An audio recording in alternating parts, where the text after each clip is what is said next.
50 நாட்கள் கடந்திருக்கிறது. ஈரானுடைய உச்ச தலைவர் அயத்துல்லா அலி காமெனேயினுடைய உடல் இன்னும் நல்லடக்கம் செய்யப்படவில்லை. என்ன காரணம்? இருக்கும் மர்மத்தை துளக்க நாங்கள் தயார், நீங்களும் தயாரா? வாருங்கள் காணொளிக்கு செல்லலாம். லங்காஃபோ ஊடகர்கள் அனைவருக்கும் அன்பான வணக்கங்கள். இப்பொழுது மத்திய கிழக்கிலே சமாதான உடன்படிக்கைகள் கைச்சாத்திடப்பட்டுக் கொண்டிருக்கிறது. அவ்வாறு வந்தால் அனைவருக்கும் அது ஒரு மிகப்பெரிய நற்செய்தியாக அமையும். ஆனாலும் மறுபக்கத்திலே ஈரானுடைய உச்ச தலைவர் அயத்துல்லா அலி காமெனேயினுடைய உடல் இன்னும் நல்லடக்கம் செய்யப்படவில்லை. 50 நாள், ஒன்றல்ல இரண்டல்ல 50 நாட்கள் கடந்திருக்கிறது. பிப்ரவரி மாதம் 28ஆம் தேதி 2026 மரணமடைந்த காமெனேயி, குறிப்பாக ஈரானுடைய தெஹ்ரான் பகுதியிலே இருந்த அலி காமெனியை இஸ்ரேல் மற்றும் அமெரிக்க கூட்டுப்படைகள் விமான தாக்குதல் மூலம் கொண்டதாக அமெரிக்க ஜனாதிபதி டொனால்ட் ட்ரம்ப் தெரிவித்திருந்தார். இந்த கருத்தை சில நாட்கள் மூடி மறைத்தது ஈரான். ஆனாலும் பின்னர் ஈரானிய அரச ஊடகம் அலி காமெனேயி கொல்லப்பட்டமை உண்மை என்பதை உறுதி செய்தார்கள். இதன் பின்னர் அவருடைய உடல் எப்பொழுது நல்லடக்கம் செய்யப்படும் என்றால், ஈரானை சுற்றி போர்முகம், குறிப்பாக இஸ்ரேலில் இருந்து தாக்குதல் இடம்பெற்றன, அமெரிக்காவில் இருந்து தாக்குதல் இடம்பெற்றன. இந்த தாக்குதலுக்கு மத்தியிலே அயத்துல்லா அலி காமெனேயினுடைய உடலை நல்லடக்கம் செய்வது என்பது ஒரு சிரமமான விடயமாக காணப்பட்டது. ஈரானிய மக்கள் வீதிகளிலே இறங்கினார்கள். பல மக்கள் அழுது தமது சோகத்தை வெளிப்படுத்தினார்கள். ஈரானிய மக்கள், ஏனென்றால் தமது உச்சபட்ச உயரிய தலைவர் கொல்லப்பட்டது நமது நாட்டினுடைய மிகப்பெரிய துர்க்கம் என்று அவர்கள் கருதினார்கள். எனவே துர்க்க அனுஷ்டானங்கள் ஈரானிலே மேற்கொள்ளப்பட்டன. இப்பொழுது இன்னும் இந்த 50 நாட்கள் கடந்திருக்கிறது. இன்னும் அலி காமெனேயினுடைய உடல் நல்லடக்கம் செய்யப்படவில்லை. சரி நண்பர்களே, உறவுகளே, வாருங்கள் இந்த அயத்துல்லா அலி காமெனேயி யார் என்பதை நாங்கள் பார்ப்போம். 1939ஆம் ஆண்டு ஏப்ரல் மாதம் 19ஆம் தேதி இந்த மண்ணுக்கு வந்தவர் யார் என்றால் அயத்துல்லா அலி காமெனேயி. ஈரானிய மக்கள் கொண்டாடுகின்ற அந்த கதாநாயகன் எப்போது பிறந்தார் என்றால் 1939ஆம் ஆண்டு ஏப்ரல் மாதம் 19ஆம் தேதி பிறந்திருக்கின்றார். அவர் எங்கே பிறந்தார் என்றால் ஈரானுடைய மஷ்ஹாத் என்று அழைக்கப்படுகின்ற ஒரு நகரிலே அவர் பிறந்தார். ஏற்கனவே அவருடைய பின்புலத்தை பார்த்தோம் என்றால் முஸ்லிம்களிலே 2 வகையான முஸ்லிம்கள் இருக்கின்றார்கள். சியாத் மற்றும் சுனி முஸ்லிம் என்று 2 வகையான முஸ்லிம் பிரிவுகள் இருக்கிறது. இந்த அயத்துல்லா அலி காமெனேயினுடைய பரம்பரை சியா மதத்தை பின்பற்றுகின்ற மக்கள் கூட்டமாக அவர்கள் வாழ்ந்திருக்கின்றார்கள். தந்தையும் ஒரு மதகுரு. எனவே தந்தையிடம் இருந்துதான் அவருக்கு இந்த இஸ்லாமியம் சார்ந்த மதம் சார்ந்த ஒரு கொள்கை அவருக்கு பிடிமானமாக போனது. கல்வியோடு தந்தை கொடுத்த அந்த மத அறிவும் சேர்ந்து அவரை பிற்காலத்திலே அரசியலுக்கு தூண்டியது. இதோடு நாங்கள் இன்னொரு விஷயத்தை பார்க்கிறோம். என்னவென்றால் அவருடைய தந்தையினுடைய பெயர் ரூஹுல்லா காமெனேயி. ரூஹுல்லா காமெனேயும் ஒரு மத அறிஞர். அவரும் ஒரு இயக்கத்தை ஆரம்பித்திருந்தார். யாருக்கு எதிராக என்றால் 1962 ஷா முகமது ரேஷா என்கின்றவர் மேற்கத்திய நாடுகளோடு, அதாவது ஐரோப்பிய நாடுகளோடு கொண்டிருந்த தொடர்பு, அரசியல் தொடர்புகள் எங்களுக்கு வேண்டாம், நாங்கள் எங்கள் மண்ணை ஆள நாங்களே அந்த தகுதியை உருவாக்கி கொள்ள வேண்டும் என்கின்ற கொள்கையோடு யார் இருந்தார் என்றால் இந்த ரூஹுல்லா காமெனேயி இருந்தார். இந்த ரூஹுல்லா காமெனேயினுடைய அந்த அடித்தளம், அவர்கிட்ட அந்த அடித்தளத்தை தான் நாங்கள் பார்க்கிறோம். இந்த அடித்தளம் தான் யாருக்கு பின்னால் வந்தது என்றால் அவருடைய மகனாகிய அயத்துல்லா அலி காமெனேயிக்கு வந்தது. தந்தை கொடுத்த அந்த உற்சாகமான பலம், அந்த பலத்தோடு தான் யார் முன்னேறுகின்றார்? அயத்துல்லா காமெனேயி முன்னேறுகின்றார். குறிப்பாக மத எதிர்ப்பு இயக்கம் என்கின்ற மத எதிர்ப்பு இயக்கத்தை உருவாக்கி அதனூடாக ஈரானிய மக்களை ஒன்றுபடுத்தி நாட்டினுடைய அதிகாரத்தை கைப்பற்றுகின்றார். யார் கைப்பற்றுகின்றார்? Ayatollah Ali காமெனேயி கைப்பற்றுகின்றார். இதுக்கிடையே நான் பார்த்தோம்னா 1989ஆம் ஆண்டு தந்தை இறக்கின்றார். யாரு? ரூஹுல்லா காமெனேயி இறந்து போகின்றார்.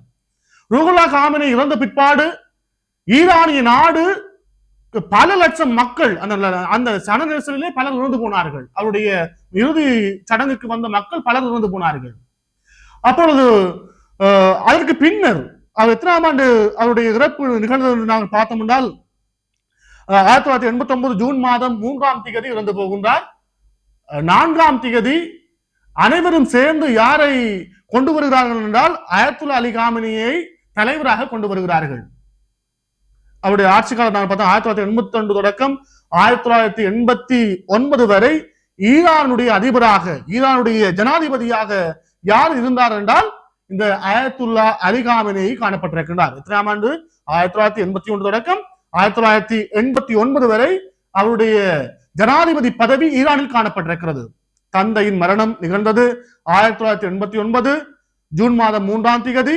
4ஆம் திகதி, அதாவது ஈரானினுடைய உச்ச தலைவர்கள் கொஞ்சம் பேர் இருப்பாங்க, எனவே அந்த அறிஞர் கூட்டம் இருப்பாங்க.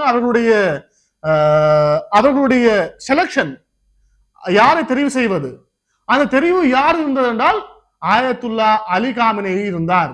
தந்தைக்கு பின் மகன் வந்தார். இந்த மகன் தான் ஈரானிய வரலாற்றில் அதிகம் பேசப்படுகின்ற பேசு பொருளாக மாறினார். இவரை கண்டால் பயம், சொல்வார்களே வேதநாயகம் என்றால் பயம். அதே போல ஈரானுடைய உச்சபட்ச தலைவராக இருந்த ஆயத்துல்லா அலி காமினியை கண்டால் ஐரோப்பா நடுங்கியது, குறிப்பாக இஸ்ரேல் பயந்தது. ஏன்? இவர்கள் அணு ஆயுத உற்பத்தியை வேகப்படுத்தினார்கள், பல நாடுகள் தடை விதித்தார்கள். தடைகளை மீறி ஈரான் ஒரு புதிய வளர்ச்சியை எட்டியது. இந்த வளர்ச்சி யாருக்கு பிடிக்கல? தம்பி இஸ்ரேலுக்கு பிடிக்கல, பெரிய தம்பி அமெரிக்காவுக்கு பிடிக்கல. இவர்களெல்லாம் சேர்ந்து ஈரானை பழிவாங்க வேண்டும், ஈரானில் காணப்படுகின்ற அணுவாயத்தை வைத்து ஈரானை எப்படியாவது நாங்கள் முடக்க வேண்டும் என்று அமெரிக்கா திட்டமிட்டது. ஆனால் அந்த கருத்துக்கெல்லாம் யார் தலை சாயல் என்றால் ஆயத்துல்லா அலி காமினி தலை சாயல. நான் எப்பொழுதும் இந்த ஐரோப்பியர்களுக்கு நான் அடிபணிய மாட்டேன். என்னுடைய மத கொள்கையில் என் மதத்தோடு நான் என்னுடைய ஈரானிய மக்களை கட்டியெழுப்புவேன் என்கின்ற ஒரு உறுதியோடு யார் செயற்பட்டார் என்றால் ஆயத்துல்லா அலி காமினி செயற்பட்டார். இந்த விடாப்பிடி தன்மைதான் பிற்காலத்திலே, அதாவது இந்த பிப்ரவரி மாதம் அவர் இறப்புக்கு இந்த விடயம் தான் காரணமாக இருந்தது. எந்த நாடுகளும் எங்களுக்கு உதவ வேண்டாம், நாங்களே தன்னிச்சையாக செயற்படுவோம். ட்ரோன்களை தயாரித்தார், விமான எதிர்ப்பு ஆயுதங்களை தயாரித்தார், அணு ஆயுதத்துக்கான யுரேனிய செறிவூட்டல்களை விரைவுபடுத்தினார். அத்தோடு தண்டனைகள், பல இறுக்கமான தண்டனைகள் காணப்பட்டது. அரசுக்கு எதிராக செயற்பட்டால் மரண தண்டனை, ஏன் தனது ஆட்சிக்கு எதிராக யாரும் செயற்படக்கூடாது. இப்படி இறுக்கமான கொள்கைகளை ஈரானில வகுத்தார். ஆனால் இஸ்ரேலினுடைய மொசாட் சும்மா இருக்க இல்லை, அதே போல அமெரிக்காவும் சும்மா இருக்க இல்லை. என்ன செஞ்சாங்க என்றால் ஈரான் மீது ஒரு குறிவைத்தார்கள். அது ஒன்றல்ல, ஈரானுடைய யுரேனிய செறிவூட்டல்கள் ஆரம்ப காலத்திலிருந்து தொடங்கப்பட்ட காலங்களிலிருந்து ஈரான் மீது ஒரு கண், உண்மையில ஒரு கண் என்ற மாதிரி ஈரான் மீது ஒரு கண் வைக்கப்பட்டது. இந்த கண் தான் ஆயத்துல்லா அலி காமினி கொல்லப்படுவதற்கு காரணமாக அமைந்தது. எப்ப நடந்தது? 1939ஆம் ஆண்டு பிறந்தவர், ஏப்ரல் மாதம் 19ஆம் தேதி பிறந்தவர்.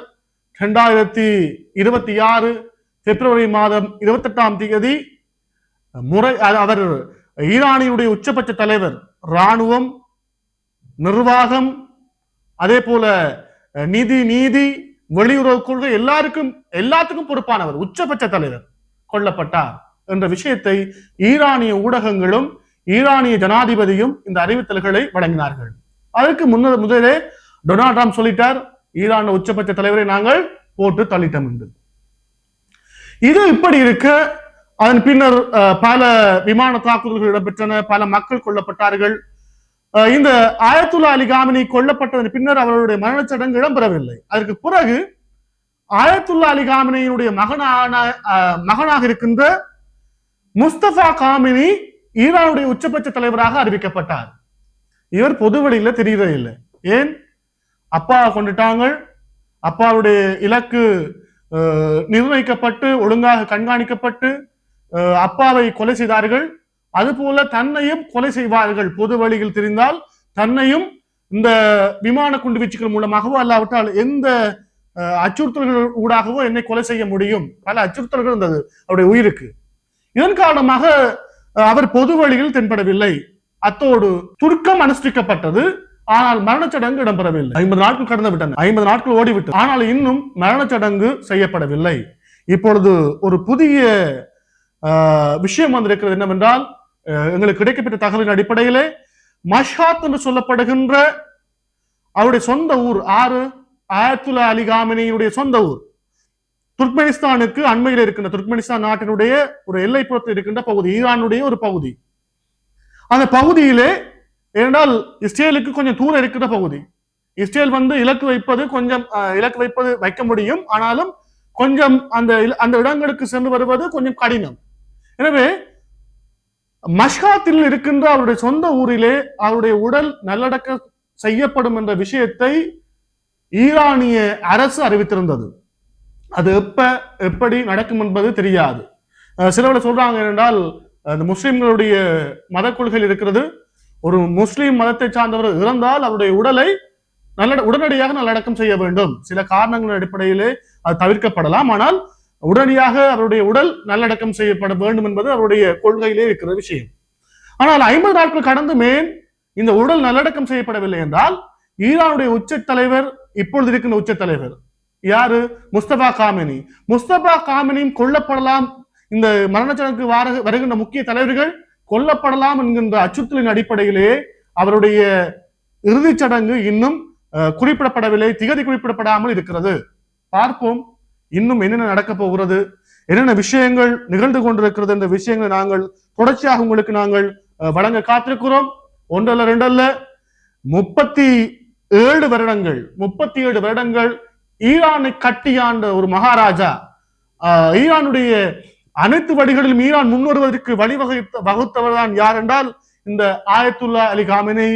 அவருடைய இறுதிச் சடங்கு எப்பொழுது நிகழும் என்று உலகளாவிய முஸ்லிம்களும் எதிர்பார்த்து காத்திருக்கிறார்கள், நாங்களும் காத்திருக்கின்றோம். அமெரிக்கா இஸ்ரேலும் காத்துக் கொண்டிருக்கிறது, அவங்களுடைய இறுதிச் சடங்கு எப்ப செய்வாங்க என்ற விஷயத்தை உலக நாடுகளே பார்த்துக் கொண்டிருக்கிறது. எனவே அவருடைய இறப்பு ஒரு சரித்திரமாக மாறியிருக்கிறது, வரலாறாக மாறியிருக்கிறது. முஸ்லிம்களுடைய நெஞ்சில் மட்டுமல்ல, உலக வரலாற்றில் அழிக்க முடியாத தடமாக மாறியிருக்கிறது அவருடைய பெயர். தொடர்ந்து இது போன்ற காணொலிகளை உங்களுக்கு வழங்க காத்திருக்கிறோம். லங்காஃபோ ஊடகத்தின் ஊடாக இணைந்திருங்கள். நன்றி, வணக்கம். உங்களுக்கு இந்த காணொலி பிடிச்சிருந்தா இந்த காணொலியை ஷேர் பண்ணுங்க. உங்களோட ஆழமான கருத்துக்களை கமெண்ட் பாக்ஸ்ல எங்களுக்கு தாங்க. அதை விட முக்கியமாக சப்ஸ்கிரைப் பண்ணுங்க.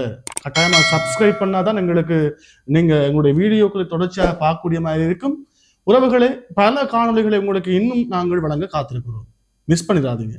இது போன்ற மேலும் பல முக்கிய சுவாரஸ்யமான செய்திகளை அறிந்து கொள்ள லங்காஃபோ யூடியூப் சேனலை சப்ஸ்கிரைப் பண்ணுங்கள்.